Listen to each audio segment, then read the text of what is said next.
Bonjour. Como tu t'appelles? Je suis Madhavi Pandey. Como ça va? Ça va bien. Je parle français. Nous sommes des étudiantes. क्या बोल दिया? कुछ समझ नहीं आ रहा है, कुछ पल्ले नहीं पड़ रहा है। क्यों भाई, कौन सी भाषा बोल दी? अरे भाई मैंने फ्रेंच बोली है, फ्रेंच। अब तुम्हें तभी समझ आएगी जब तुम्हें फ्रेंच आती हो या कोई तुम्हें बीच में समझा दे कि मैंने क्या बोला है।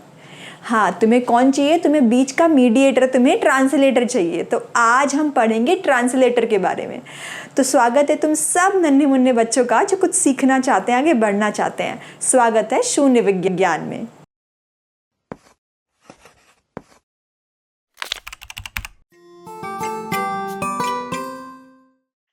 ट्रांसलेटर ट्रांसलेटर होता क्या है? जैसे कि हमने स्टार्टिंग में एक फ्रेंच लैंग्वेज बोली, वो तुम्हें बिल्कुल नहीं समझ आई। हमने बोला था कि मेरा नाम माधवी पांडे है, हम ठीक है, तुम कैसे हो, और भी कुछ चीजें हमने बोला था। तो वो समझने के लिए तुम्हें मुझ जैसा ऐसा कोई होना चाहिए जिसको हिंदी या फ्रेंच दोनों आती हो। अगर तुम्हें फ्रेंच में वो चीज समझनी हो तो ऐसे होते हैं ट्रांसलेटर, जो एक भाषा से दूसरे भाषा में चीजों को एक दूसरे को समझा सके। ठीक है, अब हम यहाँ क्यों पढ़ रहे हैं ट्रांसलेटर? इसलिए क्योंकि जो कंप्यूटर की भाषा होती है और जो हमारी भाषा होती है, वो दोनों में जमीन आसमान का फर्क होता है। मतलब अगर अगर हम कोई चीज कंप्यूटर की लैंग्वेज में सच में लिखना शुरू कर दें, तो वो तो सच में नॉर्मल इंसान को तो समझ ही नहीं आएगा। क्यों नहीं आएगा? इसके बारे में वीडियो के साथ बने रहो, समझ आ जाएगा सब कुछ। ठीक है, अब हाई लेवल लैंग्वेज क्या होता है? ये थोड़ा नया नया वर्ड है, नोट डाउन कर लो कहीं पे। हाई लेवल लैंग्वेज वो होता है जिसको लिखना और समझना आसान हो। जैसे कि हम जो कोडिंग लिखते हैं, हम जो प्रोग्रामिंग अभी तक हमने जो छोटे मोटे सीखे, वो भाषा ऐसी थी जो हम लोग लिख भी सकते हैं, पढ़ भी सकते हैं। मतलब अगर नॉर्मल इंसान जिसको कुछ भी कोडिंग के बारे में नहीं पता है, वो भी अगर एक दो वर्ड उस चीज का पढ़े तो उसको कुछ तो आइडिया होगा कि आखिर में हो क्या रहा है। तो ऐसी चीजों को बोलते हैं हाई लेवल लैंग्वेज। उसके एग्जाम्पल क्या होते हैं? जैसे पाइथन के कोड होते हैं, सी प्लस प्लस, जावा, और ये सब जो प्रोग्रामिंग लैंग्वेजेस होती हैं, वो जो जिस भाषा में लिखी जाती हैं उसको कहते हैं हाई लेवल लैंग्वेज। ठीक है, अब आते हैं मशीन लेवल लैंग्वेज, मतलब मशीन की भाषा। मशीन लैंग्वेज वो क्या होता है? वो भाषा होती है जो सिर्फ और सिर्फ मशीन को समझ आती है। मतलब एक हाई लेवल लैंग्वेज हो गई और एक मशीन की लैंग्वेज हो गई। मशीन लेवल लैंग्वेज वो होती है जो सिर्फ और सिर्फ मशीन को समझ आती है। वो कहीं नोट डाउन तुम कर लो।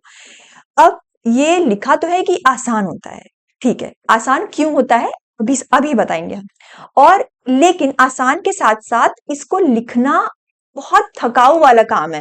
मतलब तुम समझ तो जाओगे कि हाँ ये चीज ऐसे होता है, ऐसा लिख लेंगे, लेकिन अगर तुम एक्चुअल में सच में इसको लिखने बैठोगे तो तुम्हें बहुत टाइम लग जाएगा। बहुत थकाऊ, बहुत बोरिंग काम होता है मशीन लैंग्वेज में कोई चीज लिखना।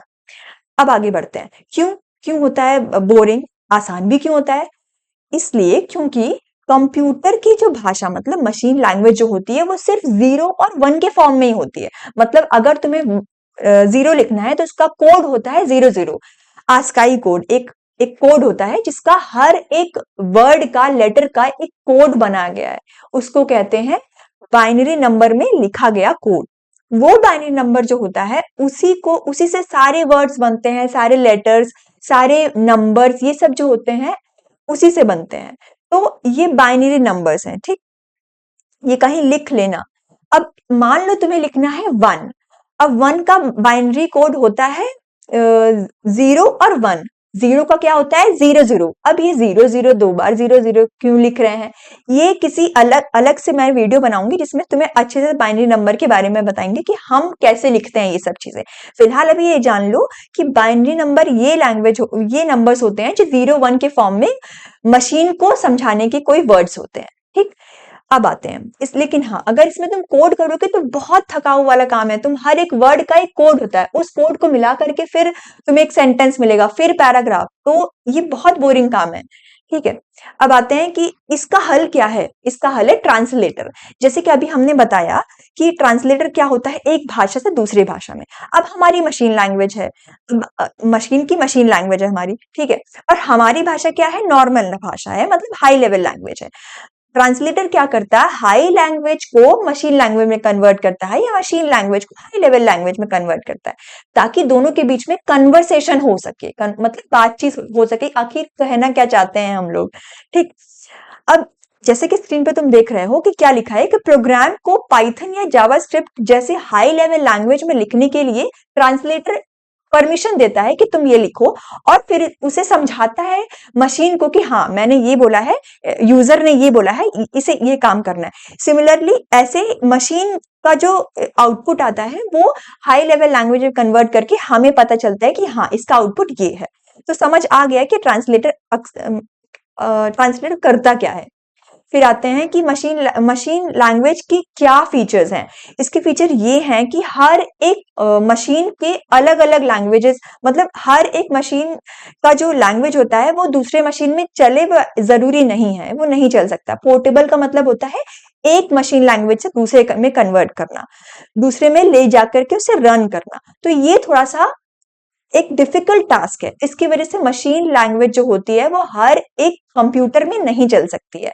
लेकिन जो हमारी मशीन हाई लेवल लैंग्वेज है वो अलग अलग जो सीपीयू ऑपरेटर्स होते हैं उस पे चल सकते हैं, इसीलिए पोर्टेबल इसको कहते हैं। पोर्टेबल का मतलब एक मशीन में भी चल सके, वही चीज दूसरे मशीन में भी चल सके, उसको कहते हैं पोर्टेबल। तो इंटरप्रेटर ये सब क्या होता है, ये सब आगे पढ़ेंगे। हम ट्रांसलेटर के टाइप होते हैं, ठीक। आगे की हम पढ़ेंगे कि जो ट्रांसलेटर है उसके कितने टाइप्स होते हैं। एक होता है इंटरप्रेटर और एक होता है कंपाइलर। क्योंकि वीडियो थोड़ा लंबा हो रहा है, इसके बारे में अगले वीडियो में हम पढ़ेंगे, क्योंकि बहुत छोटी छोटी चीजें ऐसी हैं जो बताना तुम्हें बहुत जरूरी है। क्योंकि कंपाइलर और ट्रांसलेटर के बीच का जो डिफरेंस होता है, जो मेन फीचर्स होते हैं, वो अक्सर एग्जाम्स में आते हैं और अक्सर इंटरव्यूज में भी आते हैं। ये जानना बहुत ज्यादा इंपॉर्टेंट है। तो अभी तक का लेक्चर यहीं तक रहेगा। फिलहाल अब आते हैं अपने सरल सवाल पे, जो है कंपाइलर क्या होता है। थोड़ा सा हम एग्जाम्पल पीछे जाकर के दे देते हैं, क्योंकि अगले लेक्चर में हम ये सब पढ़ेंगे बहुत डिटेल में। फिलहाल अभी हम दे देते हैं। एक होता है कि मैंने जितने भी चीजें बोल दिया उसको बाद में ट्रांसलेट करना, उसको कहते हैं कंपाइलर। और जैसे जैसे हम बोलते जा रहे हैं, एक word by word, sentence by sentence, एक होता है कन्वर्ट करना, उसको कहते हैं इंटरप्रेटर। तो अब ज्यादा नहीं समझाऊंगी, अब इसके अगले वीडियो में हम इसे अच्छे से समझेंगे। फिलहाल अब सरल सवाल का जवाब दो कमेंट सेक्शन में कि कंपाइलर होता क्या है। अभी तो हमने जवाब दे दिया, इसको अपने भाषा में बताओ। साथ ही साथ अगले वीडियो के लिए तैयार रहना, क्योंकि वो सबसे इंपॉर्टेंट अभी तक का होने वाला है लेक्चर। चलो, तब तक के लिए बने रहो शून्य विज्ञान पे। लाइक शेयर सब्सक्राइब करना मत भूलना, और सरल सवाल का जवाब कमेंट सेक्शन में दो। बाय।